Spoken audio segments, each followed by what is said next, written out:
வணக்கம். திரையுலகத்தில் படம் பூஜை போடும்போதே எல்லாருக்கும் ஒரு நினப்பு இருக்கும். ஆண்டவான்னு ஒரு வேண்டுதல் வச்சுப்பாங்க. 100 டேஸ் ஃபிலிமாக வரணும், 100 நாள் இந்த படம் ஓடணும். அப்படி ஓடினா அவங்களுக்கு வெற்றி. திரையுலகத்தில் வெற்றிக்கான அளவீடு மைல்கல் 100 டேஸ் ஃபிலிம் தான். அப்படி ஓடிட்டா அந்த டைரக்டருக்கு அடுத்த படம் கிடைக்கும். ஒரு 100 நாள் படம் டைரக்டர்னு பேர் வரும். ஹீரோவுக்கு நிறைய படம் புக்காகும், சம்பளமும் அதிகமாகும். அதனால தான் இந்த ஒரு ஆசைப்படுவாங்க. 100 நாள் ஓடனா பெரிய விழா நடத்துவாங்க, 100 நாள் போஸ்டர் ஓட்டுவாங்க, விஐபி கூட்டு வந்து ஷீல்டு அமக்கலப்படுத்துவாங்க. ஒரு சிறப்பான விழாவாக இருக்கும், கொண்டாட்டமாக இருக்கும். இதை மீறினா சில்வர் ஜூப்ளி, அது வந்து 25 வாரம் ஓடணும். 100 நாள்னால் எப்படி, ஒரு நாளைக்கு 4 ஷோ, 400 ஷோ வெற்றிகரமாக ஹவுஸ்ஃபுல்லாக ஓடிட்டா வசூல் ரீதியாகவும் வெற்றி, படமும் வெற்றி. சில்வர் ஜூப்ளினா 25 வாரம் ஓடணும். சில்வர் ஜூப்ளினா கூடுதல் சிறப்புன்னு வச்சுக்கோங்க. இப்போ மலையூர் மம்டியான், சகலகலா வல்லவன், முந்தானி முடிச்சு, இதெல்லாம் சில்வர் ஜூப்ளி படம். 2வது செகண்ட் ரனில் கூட வெள்ளி விழா கண்ட படம் போடுவாங்க. அந்த மாதிரி ஒரு சிறப்பான விஷயம். இதுவே இவ்வளோ சிறப்புனா, ஒரு படம் தமிழ்நாட்டில் 1000 நாள் ஓடி இருக்குங்க.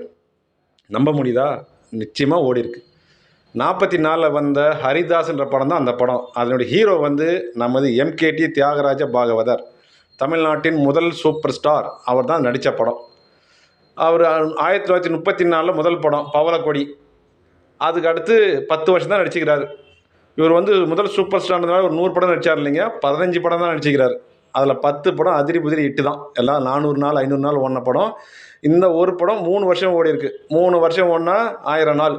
ஒரு தீபாவளி ரிலீஸை 3 தீபாவளி ஓடணும். அப்படின்னா என்ன பட்டை கிளப்பி இருக்குன்னு பாருங்கள். அப்படி ஒரு படம் ஓடினதால தான் அவர் சூப்பர் ஸ்டார் இன்றைக்கும் கொண்டாடப்படுறாரு. அவர் வந்து இயல்பிலே ஒரு கர்நாடக இசை கலைஞர். பாகவதர் அவர் முதல் படத்தில் 50 பாடல்கள் அவர் படத்தில் இடம்பெற்றிருக்கு. அந்த காலத்தில் 50 படம் இருந்தால் தான் ஒரு பாட்டு இருந்தால் தான் ஒரு படம்.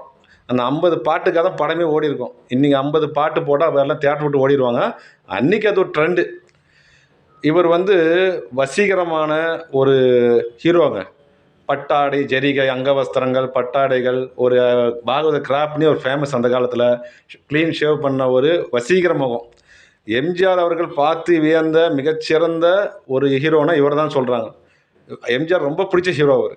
அவருடைய ஸ்டைல் எம்ஜிஆர் அதிகமாக இருக்கும். அந்த பட்டு ட்ரெஸ்ஸு, அந்த அவருடைய ஸ்டைல் வந்து எம்ஜிஆர்ட்டு கொஞ்சம் இருக்கும்.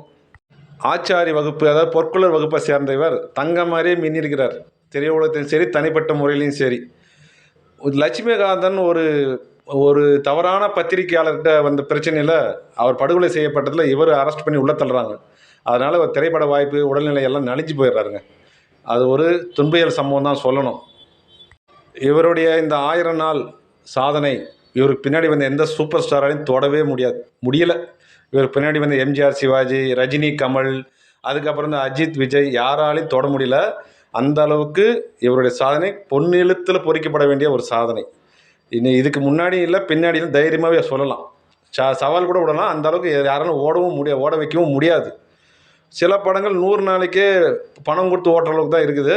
இந்த விஷயங்கள் எவ்வளோ பிரமிப்பான விஷயம் பார்த்துக்கங்க. இவர் கர்நாடக சங்கீதத்தில் வித்வானாக இருந்தாலும் தமிழ் இசையில் மிகவும் ஈடுபாடு கொண்டவர், ஆதரித்தவர். தமிழர்களின் உரிமைன்னு சொன்னார். தமிழ் இசையை மேடைகளில் பாடினார். இவர் ரொம்ப நாள் இருந்தார்னா உண்மையிலே தமிழ் இசைக்கு ஒரு வரவேற்பு கிடைச்சிருக்கும். ஒரு பெரிய விஷயத்தில் ரீச் ஆகிருக்கும். அது விஷயத்தில் இது ஒரு தவறான விஷயமா போயிடுச்சு. மனுஷன் 1910 பிறந்து 59 வரைக்கும் தான் இருந்துக்கிறார். 49 வயசு தான். அதுலேயும் 50 வயசு கூட தொடலைங்க இவர். அதுதான் ஒரு சோகம். தற்காலத்தில் ராமராஜன் நடித்த கரகாட்டக்காரன் படம் மதுரையில் 1 வருஷம் ஓடினதாக சொல்கிறாங்க. 4 ஷோ ஓடிச்சா, மார்னிங் ஷோ மட்டும் ஓடிச்சான்னு தெரியல. மதுரைக்காரங்க யாராவது இந்த பதிவை பார்த்தா அவங்க இந்த கருத்தை சொல்லலாம். மீதி எதுவும் அந்த அளவுக்கு ஓடலை. சிறைக்கு போயிட்டு திருப்பி நடித்தார். ஆனால் அந்த அளவுக்கு அவரால் மின்ன முடியல பழைய மாதிரி. ஏன்னா எம்ஜிஆர், சிவாஜி யுகம் 50களில் தொடங்கிருச்சு. அதனால் இவருடைய ட்ரெண்டு மாறினதால இவருடைய படங்கள் எடுபடலை. மேடை கச்சேரியோடு நிறுத்திக்கிட்டார். அவருடைய நினைவை போற்றும் விதமாக இந்த பதிவை போட்டிருக்கிறேன். உங்களுக்கு பிடிச்சிருந்தால் லைக் பண்ணுங்கள், கமெண்ட் பண்ணுங்கள், முடிஞ்சால் சப்ஸ்கிரைப் பண்ணுங்கள். சப்ஸ்கிரைப் பண்ணுறதுனால உங்களுக்கு பண இழப்போ எந்த விதமான எக்ஸ்ட்ரா சார்ஜோ வரப்போகிறதில்ல. ஒரு என்கரேஜ் பண்ணுற விதமாக நான் போகிற வீடியோ உங்களுக்கு வரணுன்னா சப்ஸ்கிரைப் பண்ணுங்களேன். ரொம்ப நல்ல விஷயம் தானே அது. சரி, நன்றி, வணக்கம்.